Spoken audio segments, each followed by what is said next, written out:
আসসালামু আলাইকুম সবাইকে। সবাই কেমন আছেন? নিশ্চয়ই ভালো আছেন।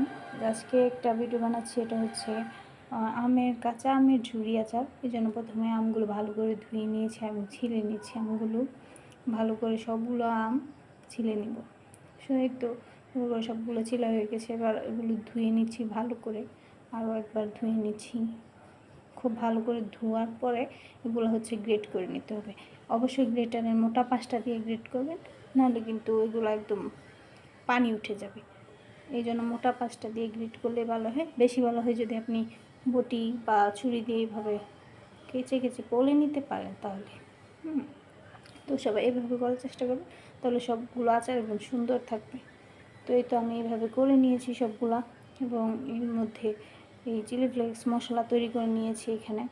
আর এখানে এর মধ্যে পেঁয়াজ কুচি, পাঁচফোড়ন, চিলি ফ্লেক্স, লবণ, চিনি, একটু আমি সরিষাটা কিন্তু ভিনেগার দিয়ে পেস্ট করছি।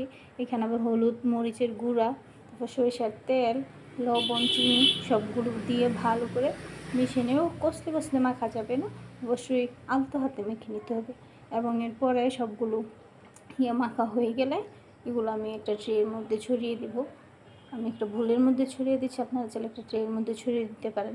যেহেতু সেদিনকে বৃষ্টি ছিল, তো আমি এগুলো রোদে দিতে পারি না, তাই আমি এগুলো চুলার উপর দিয়ে শুকিয়ে নিয়েছি। রান্নার পরে আপনারা চাইলে গ্যাসের চুলার নিচে দিয়েও শুকিয়ে নিতে পারেন, কিংবা রোদ থাকলে রোদে দিয়ে শুকাতে পারেন। তো এই তো সবগুলো শুকিয়ে নিয়েছি, এবং এর মধ্যে এখন আমি সরিষার তেল গরম করে নিয়েছি, এবং এর মধ্যে রসুনের কিছু দিয়ে এটাই ওর মধ্যে আর কি আমের ঝুড়িগুলো তো এগুলো এই বোতলে ভালো করে ঢেলে নিচ্ছি। এবার এটাই কিন্তু আপনারা সংরক্ষণ করতে পারবেন পুরো বছর জুড়ে।